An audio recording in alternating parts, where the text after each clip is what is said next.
Olá pessoal, tudo bem com vocês? Espero muito que sim. Começando uma nova edição aqui do podcast Sessão às 6. Me chamo Lucas Ribeiro e hoje temos um novo 2 em 1, duas produções comentadas em um único podcast. E vai ser o mesmo esquema que vocês já conhecem, tá? Primeira parte teremos a mais nova minissérie da Marvel, chamada Miss Marvel. E a segunda teremos a terceira temporada de Umbrella Academy. As duas serão com spoilers, já avisando agora, tá? No começo, caso alguém ainda não tenha visto. Aviso também que por essa semana ter sido bem corrida, com várias questões da faculdade para resolver e tudo mais, assim como foi o episódio de Com Amor Victor, aqui também vou precisar ser mais objetivo. Ou seja, infelizmente vou acabar deixando de fora alguns aspectos que eu adoraria discutir nas duas séries, apenas pela questão do tempo mesmo. Juro que tô me organizando horrores para evitar passar por isso, mas final de semestre com um monte de trabalho para entregar, já consegue me imaginar, né? Então peço desculpas, mas uma coisa que evito ao máximo é ficar sem postar episódios novos. Ainda não cheguei nesse ponto, espero nunca chegar. Mas é isso, chega de falar de mim. Mas uma coisa que percebi esses dias foi que toda vez que eu junto duas produções para falar em uma gravação, fico surpreso que elas sempre acabam sendo super parecidas. Tipo a que fiz com Lightyear e Obi-Wan. Olhando de longe, nada a ver, né? Mas quando percebe mais de perto suas qualidades e defeitos, as críticas acabam sendo super parecidas. E não é que com Miss Marvel e Umbrella Academy aconteceu a mesma coisa? É que primeiro decidi juntar as duas, né? Só pela conveniência mesmo. E só depois fui assistir. E mais uma vez fiquei surpreso com as semelhanças que ambas têm. Quem escutar até o final vai perceber com certeza. Se curtem esse tipo de conteúdo, estamos disponíveis nas principais plataformas de música. E temos o Instagram, @sessãoàs6, caso queiram ficar por dentro das novidades que estão por vir. Mas é isso, pessoal. Dando início agora à parte 1 com Miss Marvel. Bora lá! Kamala Khan, uma fã dos Vingadores, particularmente de Carol Danvers ou Capitã Marvel, luta para se encaixar até ganhar seus próprios poderes. A série é comandada por Bisha K. Ali, que é a principal roteirista desse projeto, e claro, é baseada nos quadrinhos da Marvel. Beleza, começo essa parte 1 com algo que eu já tinha dito em outras edições. Adoro a Miss Marvel dos quadrinhos. Mesmo tendo lido poucas histórias dela, eu imediatamente simpatizei com a personagem pela personalidade, né? Sendo fãzinha dos heróis, mas tentando ser profissional ao mesmo tempo. Tem também a questão da identidade secreta. Sua relação com seus amigos eram ótimas. Eram pessoas diferentes do que eu estava acostumado a ler em quadrinhos. E pareceu tudo muito orgânico, o que é ótimo. No geral, uma protagonista super divertida de acompanhar, e justamente por isso, das 3 séries que foram anunciadas de uma só vez anos atrás, tô falando de Miss Marvel, She-Hulk e Cavaleiro da Lua, foi a dela que, de longe, me deixou com expectativas mais altas. Com o lançamento do trailer, confesso que me deixou meio cético por parecer agradar bem mais o público mais jovem do que o mais adulto, porque mesmo a protagonista sendo uma adolescente, esperava algo um pouco mais sério e sofisticado, e com a revelação de que seus poderes seriam completamente diferentes que o dos quadrinhos, isso já foi outra coisa que me deixou com receio. Porque a última coisa que queria é que esse projeto tão aguardado por mim fosse ruim, né? Ou que não se saísse tão bem quanto deveria. Então também teve isso. Tá, mas e aí? Lançou a série, todos os episódios já saíram. Na prática, como é isso? Vamos começar pelos pontos positivos e depois os negativos. Primeiro, Miss Marvel é super estilosa.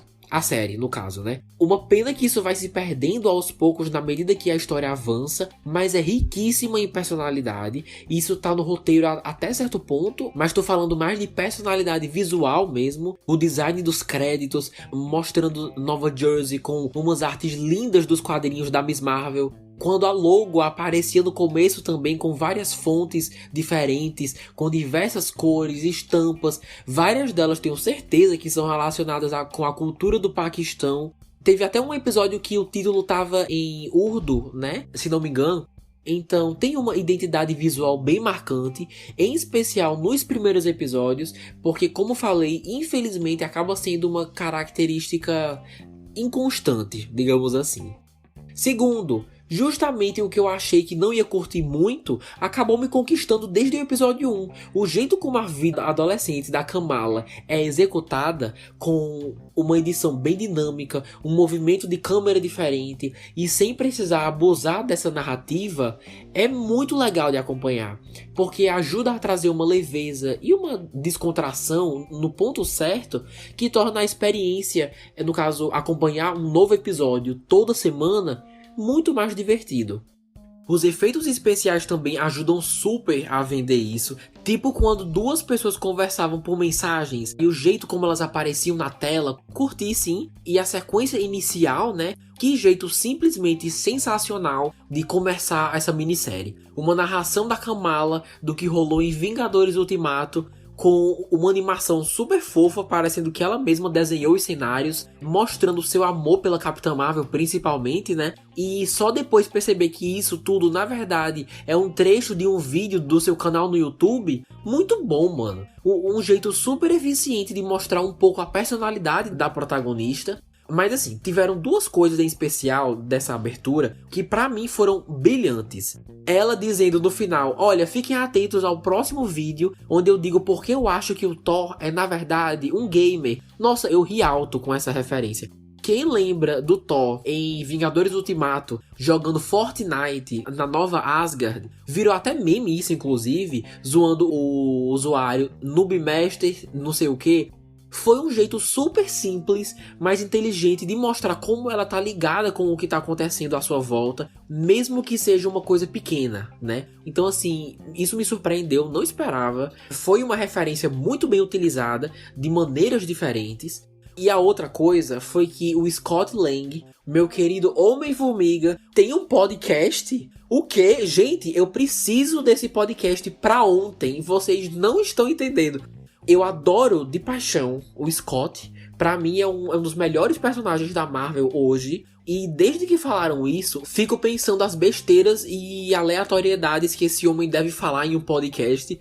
Uma cena pós-créditos que estava pronta, mas não foi feita, era mostrar isso. Scott entrevistando a Miss Marvel ou qualquer outra pessoa, mano. Tenho muita fé que o Paul Rudd teria topado fazer sim uma participação especial. Então, nossa, isso ia ser o máximo. Mas só deles terem mostrado isso e revelado que ele tem um podcast, eu achei muito inteligente.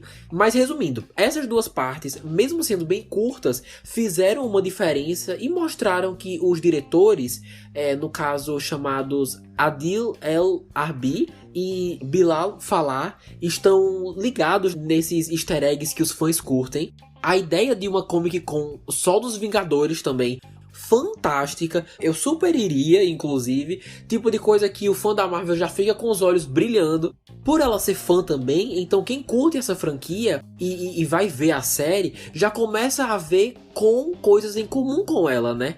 Mesmo que o público assistindo não seja mais adolescente, sabe? Então essa jogada acaba sendo muito esperta para atrair um público maior. Outra coisa também que não tinha ideia que seria tão enaltecida foi a história da cultura e região paquistanesa. Trazer pro mainstream, no caso pro entretenimento popular, uma coisa que realmente aconteceu e afetou milhares de pessoas e que uma galera, inclusive eu, nem sabia que tinha acontecido, nossa, foi super interessante. Tô falando no caso da partição que rolou na Índia no final dos anos 40. Como a família da Kamala foi diretamente impactada por isso, faz total sentido que seja algo destacado na série. Porém, contudo e entretanto, vamos agora fazer a transição do que não deu muito certo, ainda com esse tema.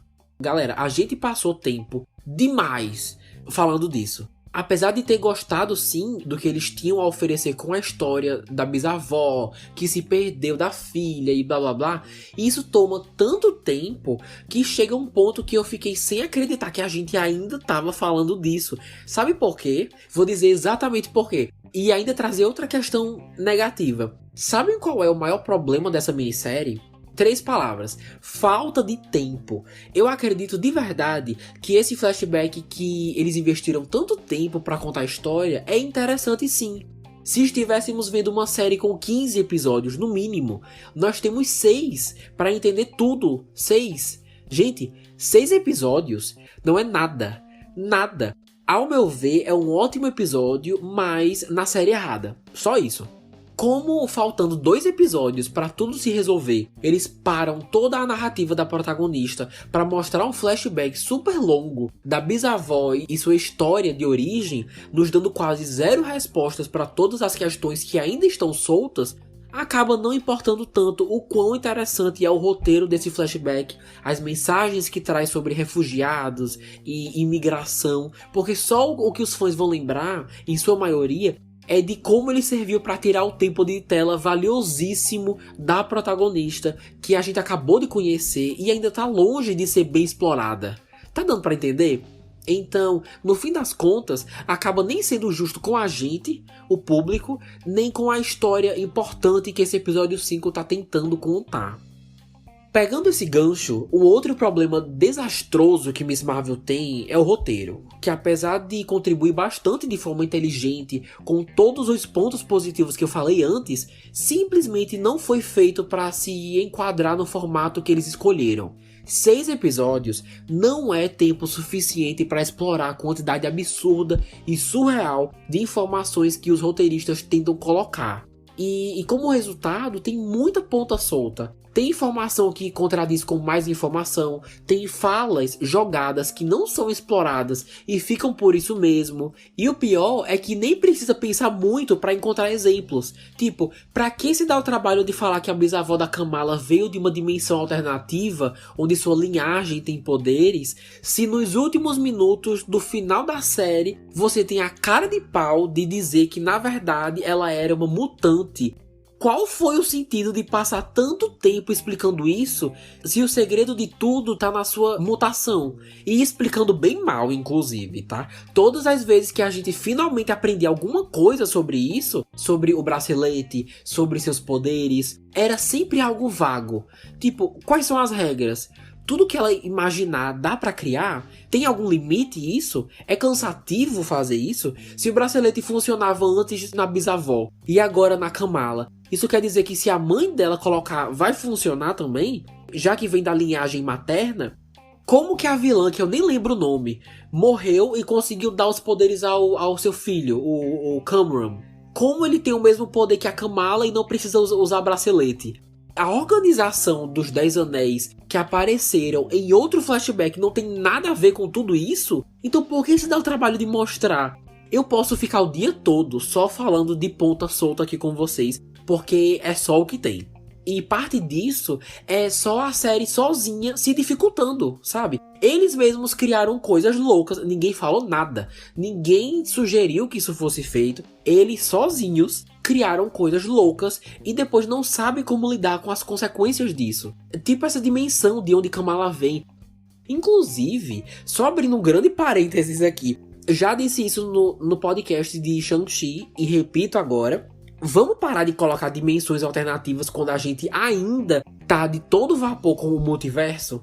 Eu acho que a Marvel tá se complicando muito falando de multiverso e dimensões no mesmo período de tempo. Porque como eles não diferenciam, acaba sendo a mesma coisa pra mim. E quando eu vi eles falando de dimensão Nor, nossa, revirei os olhos com força. É só falar que eles moram longe, mano. Precisa realmente ser longe nível outra dimensão? Enfim, vamos continuar. Pra finalizar essa sessão, queria acrescentar que Miss Marvel, infelizmente, tô falando bastante essa palavra hoje, né? E não vai ser a última vez, acredito. Tem uma das piores vilãs que eu já vi no universo Marvel. E sim, eu lembro da vez que um elfo alienígena tentou destruir todos os mundos em Thor 2.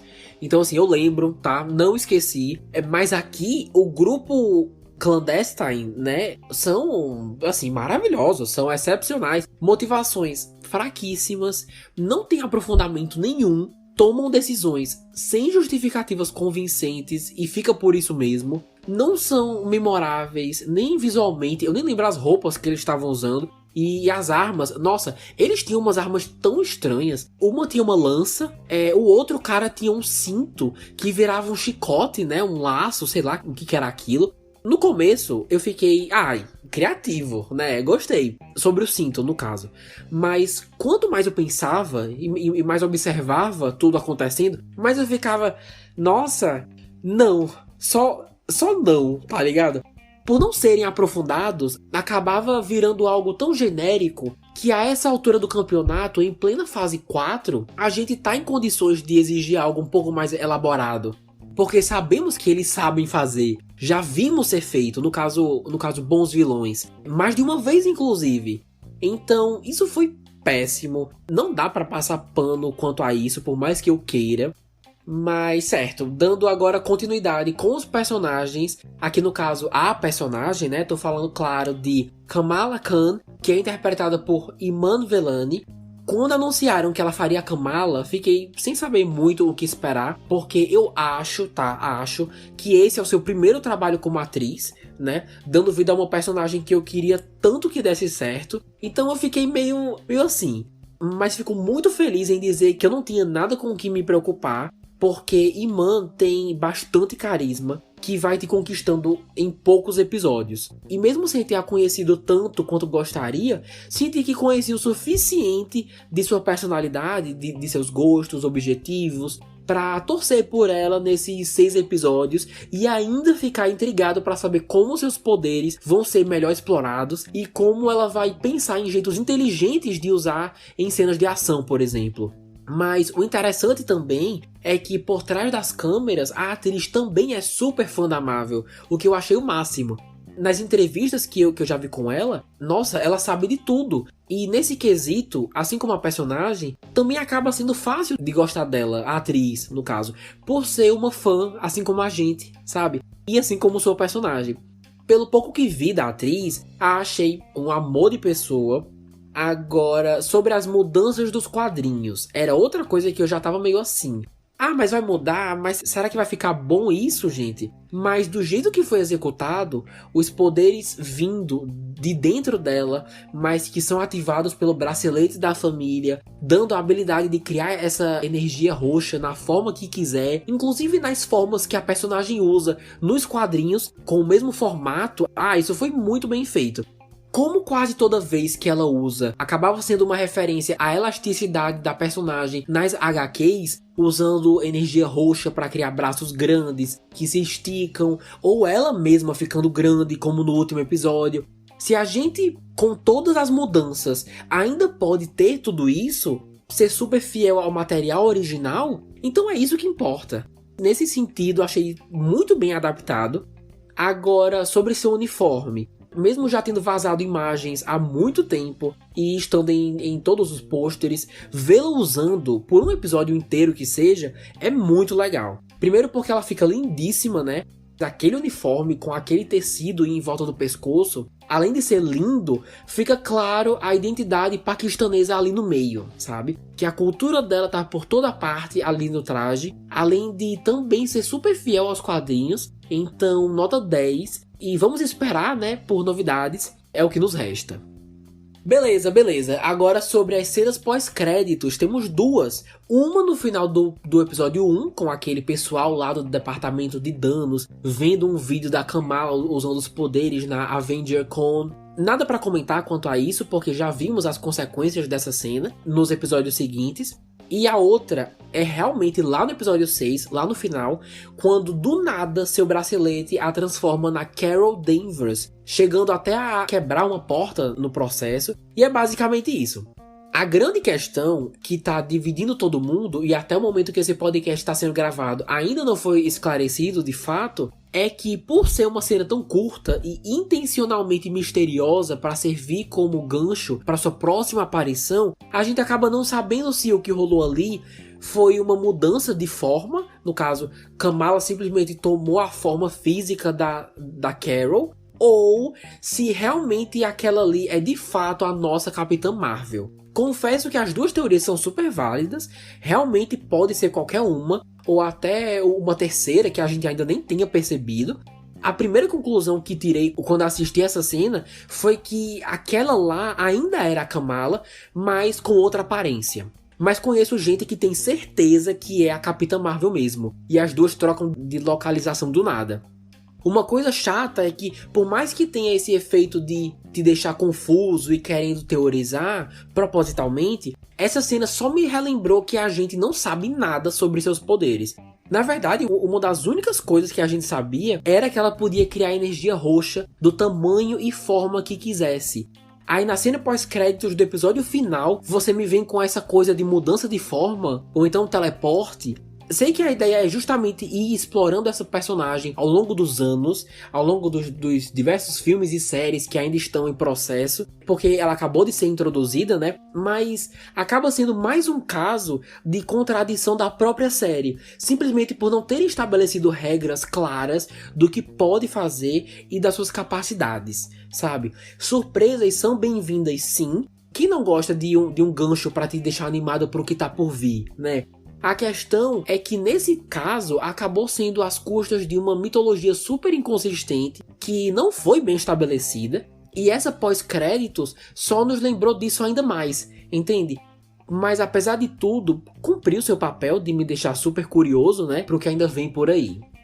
Ao contrário de alguns filmes e séries da Marvel, aqui nós sabemos exatamente qual é o futuro da personagem principal, até certo ponto, claro, porque já foi confirmado que ela estará presente no filme Capitã Marvel 2, que na verdade vai se chamar The Marvels. Já foi gravado e atualmente está na fase de pós-produção, previsto para lançar nos cinemas dia 27 de julho de 2023. Eu achava que eles tinham dito que era em fevereiro, mas devem ter adiado, né? Prometendo reunir aí Carol Danvers, que já conhecemos, né, a Capitã Marvel, Kamala Khan e Monica Rambeau, que apareceu criança em Capitã Marvel e depois adulta em WandaVision. Não sei quase nada desse filme, só que muito provavelmente vai estar relacionado com a minissérie Invasão Secreta, prevista para sair ou no final desse ano ou no começo do próximo, ainda sem uma data específica. Então vamos aguardar aí por novidades. A minissérie tem, como já falei antes, 6 episódios, variando entre 41 e 52 minutos, sem nenhuma previsão de que poderá ser renovada para uma segunda temporada, tá? Caso seja, vocês vão ver no título desse podcast, Miss Marvel, primeira temporada. Aí quer dizer que deixou de ser minissérie e vai ter uma segunda, tá bom? Mas caso ainda esteja escrito só Miss Marvel mesmo, então significa que permanece minissérie e ficamos por isso.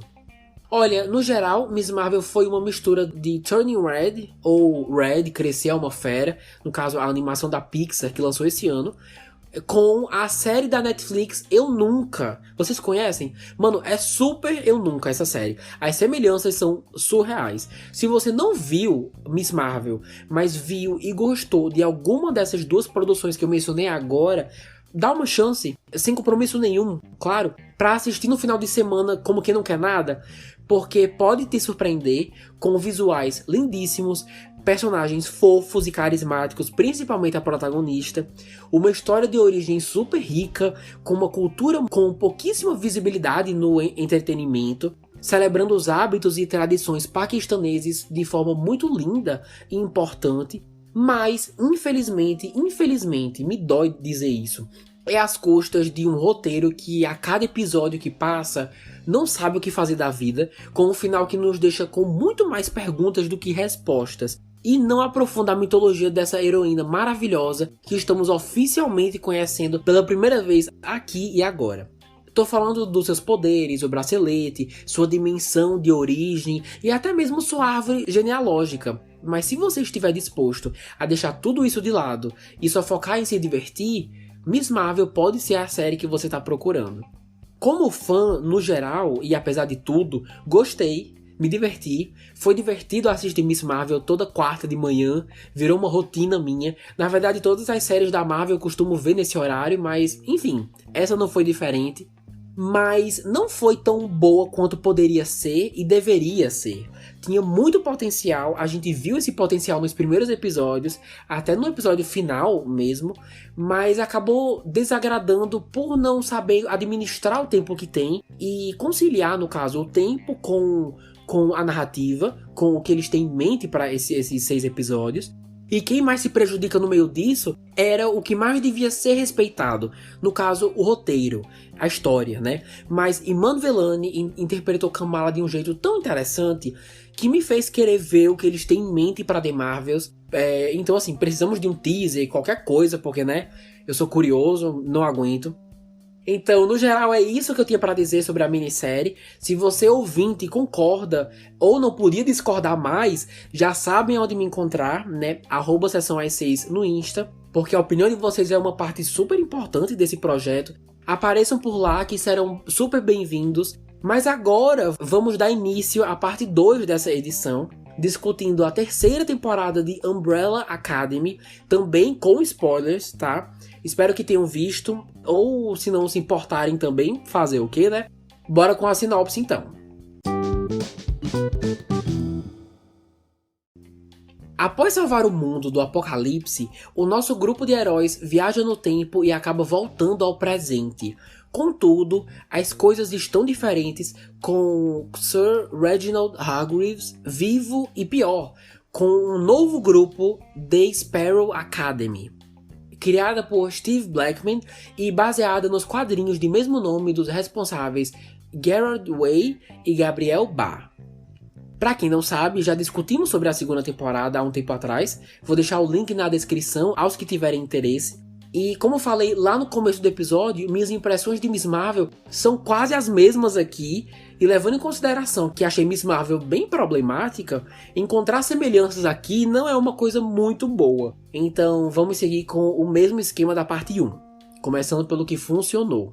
Como a estética. Uma coisa que eu percebi enquanto assistia era que, mesmo essa temporada se passando nos dias atuais, em 2019, se eu não me engano, do primeiro ao último episódio você sente que tá vendo uma série de época, justamente pela estética que escolheram. Podem prestar atenção, a arquitetura da mansão da Sparrow Academy, do Hotel Oblivion, daquela outra dimensão dentro do hotel, e como a gente passa o tempo todo praticamente nesses cenários, a sensação é que ainda estamos viajando no tempo. E levando em consideração que essa é toda a vibe da série, sempre foi, desde a primeira temporada, faz sentido.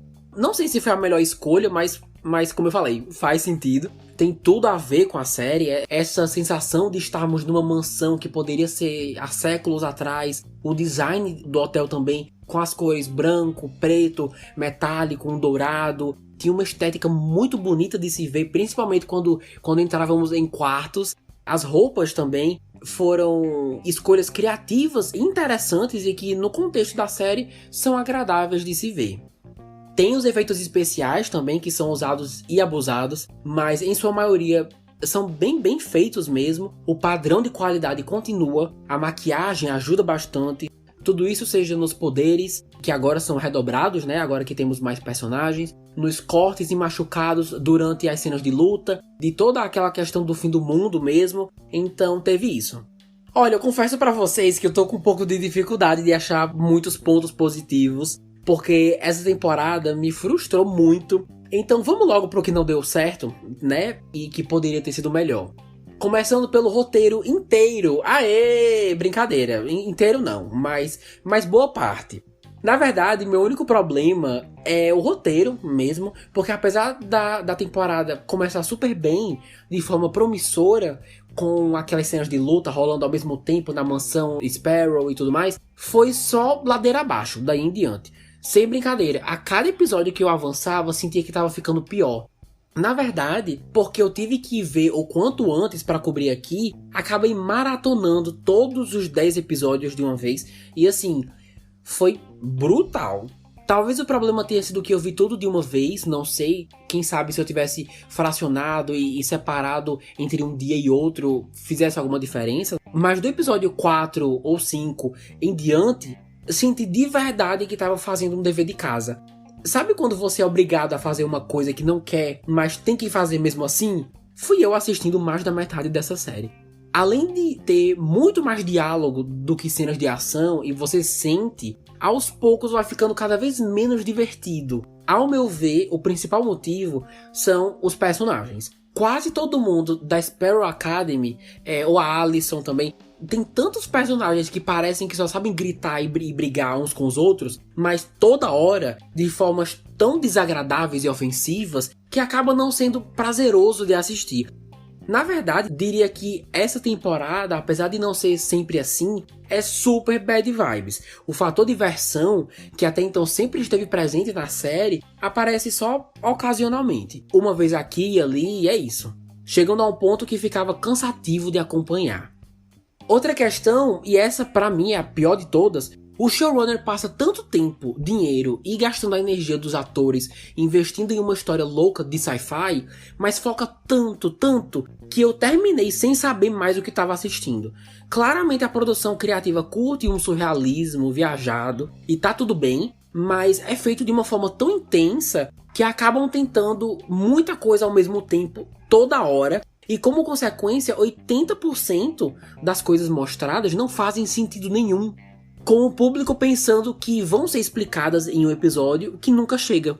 Por exemplo, e eu tenho um exemplo de sobra pra dar e vender aqui. Por que a mãe robô deles, a primeira a ver aquela bola de energia, que eu não vou saber pronunciar o nome, porque ela viu aquilo como um deus, uma divindade cósmica? Tem algum motivo em especial? Por que ela começou a desenhar uns símbolos no chão? O que eram aqueles símbolos? Por que o 5 ou 5, tanto faz, teve que tatuar aquele símbolo mágico no peito, se no fim das contas não serviu pra nada? O símbolo tava só no chão do hotel, só pra 7 pessoas pisarem em cima de uma estrela no último episódio. E por que o pai da família, o Reginald Hargreaves, disse que a Allison não podia pisar? Faria diferença quem pisasse naquelas estrelas? A quantidade de pontas soltas, gente, é surreal, porque é resultado de um roteiro que se apressa muito e sente que não precisa explicar nada. Se eles sabem que o mundo tá acabando desde o episódio 4 e 5, por que a gente tem que esperar até o episódio 9 para que a solução que realmente faz alguma diferença seja apresentada? Por que o pai da família adotou um cubo chamado Christopher se ele só adota crianças especiais? Da onde veio esse cubo, velho? É muito frustrante. Só sei que quando a temporada terminou, eu não fiquei, caramba, que final foi esse? Meu Deus, não vejo a hora. Não, agora eu preciso chegar na 4ª temporada. Não, ao invés, eu fiquei, quer saber? Pode terminar por aqui mesmo, não tem problema nenhum, foi bom enquanto durou, mas é isso, adeus. 2 coisas poderiam ter sido feitas para tentar mudar isso, que eu consigo pensar agora de cabeça pelo menos. Primeiro, encurtar o número de episódios e diluir todos os arcos caóticos que nós temos aqui, ou manter os 10, mas reescrever a história de um jeito que todas as loucuras que eles apresentem, dimensão alternativa com samurais, cubos flutuantes com poderes, paradoxos, sejam explicadas de formas convincentes. Porque caso contrário você corre o risco, que foi o que aconteceu comigo, de você perder o público no meio do caminho. Seguindo agora para os personagens, que também são uma montanha russa. Allison, interpretada por Amy Raver Lampman, eu adorava ela, teve um papel bem relevante na 2ª temporada, se envolvendo com o movimento negro, né, exigindo direitos iguais e tudo mais, mas aqui tá quase irreconhecível. É compreensível que esteja passando por diversos conflitos internos, porque descobriu que nessa linha do tempo sua filha única nunca existiu, porque a Allison dessa realidade nunca existiu. Então sua dor é compreensível, mas de forma alguma isso lhe dá o direito de ser completamente agressiva, ignorante e nojenta. Vocês viram que ela usou seu poder para abusar do Luthor? Abusar fisicamente, gente. Eu fiquei sem acreditar nessa cena. A cada episódio, ela ia descendo o nível e arrastando a série junto, que realmente ficava difícil de acompanhar. E eu não vi ninguém falando sobre isso, inclusive. No caso, ninguém, não os personagens, ninguém nas redes sociais, o público. Na verdade, eu não vi ninguém falando sobre essa temporada inteira. Mas o fato dos roteiristas sugerirem e aprovarem todas as coisas que essa mulher diz e faz é surreal. Porque quase sempre acaba sendo gratuito. Tipo essa sequência em que ela forçou o Luthor a ficar com ela contra a sua vontade. Claro que serviu pra mostrar como ela tá desesperada por consolo a todo custo e tudo mais, mas só da série deixar a cena ali mesmo, sem nunca mais trazer isso, esse acontecimento, chega até a ser meio irresponsável, sabe? Enfim, com toda certeza é um retrocesso à sua jornada e seu desenvolvimento pessoal. As coisas que ela diz pro Victor também, que ele nunca deveria ter saído do sótão, Mas enfim, beleza. Agora sobre a Sparrow Academy, não vou nem, no caso o grupo todo, não vou nem citar nomes nem nada, porque eu tô bem frustrado com esse grupo, porque poderiam ter feito tanta coisa com eles, mas escolheram deixar todos uns chatos, os típicos vilões que não gostam de nada, estão sempre de mau humor, reclamando sobre alguma coisa. Claro, com algumas exceções, né, nem todos foram assim, mas seus poderes não foram explorados, a maioria não foi desenvolvido. E eu nem sei o que foi pior. Quase todos eles terem morrido sem terem contribuído com a história. Ou eu ter ficado feliz que eles morreram. Porque iam morrendo logo chatos. Aí eu dava graças a Deus que não precisava ter que aturar mais. Mas tirando o Marcos, o número 1, ele parecia gente boa. Digo parecia porque, né, a gente acabou não conhecendo ninguém ali direito. Como falei, ainda não entendi porque tem um cubo flutuante no meio. E o fato deles só inserirem essa informação e acharem que é algo que não precisa de justificativa nenhuma, chega até a ser engraçado, sinceramente. Não achei que eles usaram o retorno do Ben tão bem quanto poderiam, porque ele só tem uma nota, ser chato, e é só isso que ele faz. Talvez, eventualmente, um dia ele amadureça e seja de alguma forma parecido com o Ben que a gente conheça, mas passar a temporada toda só nisso, 10 longos episódios, é um desperdício de oportunidade. O roteiro não brinca com isso, sabe? Com as cartas que tem. Não tenta fazer nada novo ou diferente, o que é uma pena. Mais uma rápida menção honrosa aqui para o Victor, interpretado por Elliot Page. Tô citando aqui não só porque foi um personagem que se impôs bem mais em comparação com as últimas vezes que o vimos, em que ele tenta marcar mais presença, né? Ganha mais destaque, ajudando a história a avançar, não deixando essa responsabilidade só para o Five, né? Mas cito em especial aqui para falar um pouco do jeito como sua transição foi feita. No caso, de Vanya para Victor.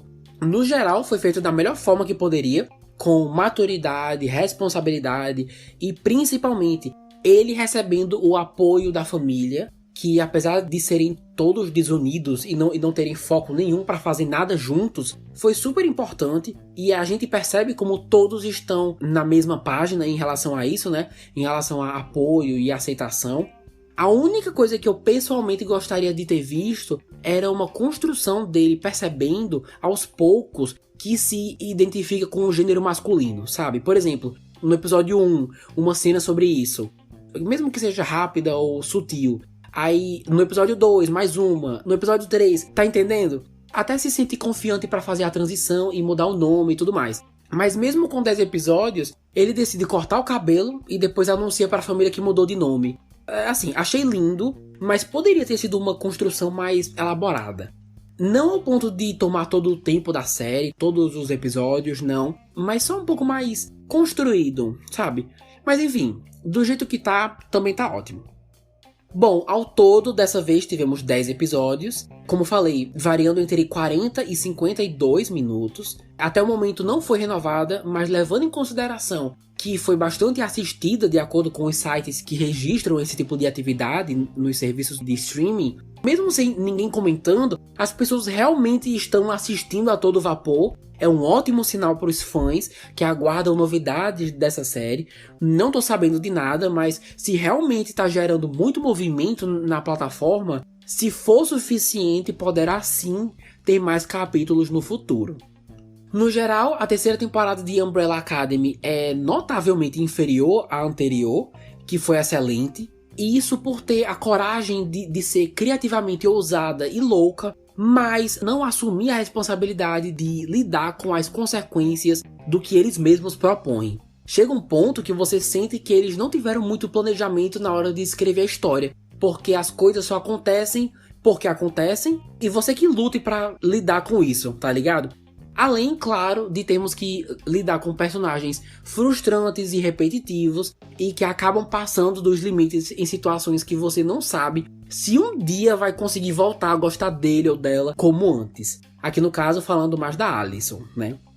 Apesar de alguns pontos positivos aqui e ali, como por exemplo as interações do Klaus com o pai, né, o Hargreaves, que foram ótimas, super interessantes e descontraídas, no fim das contas acabou sendo demais pra mim, num grau que não faria muita questão de ver esses personagens de novo, infelizmente.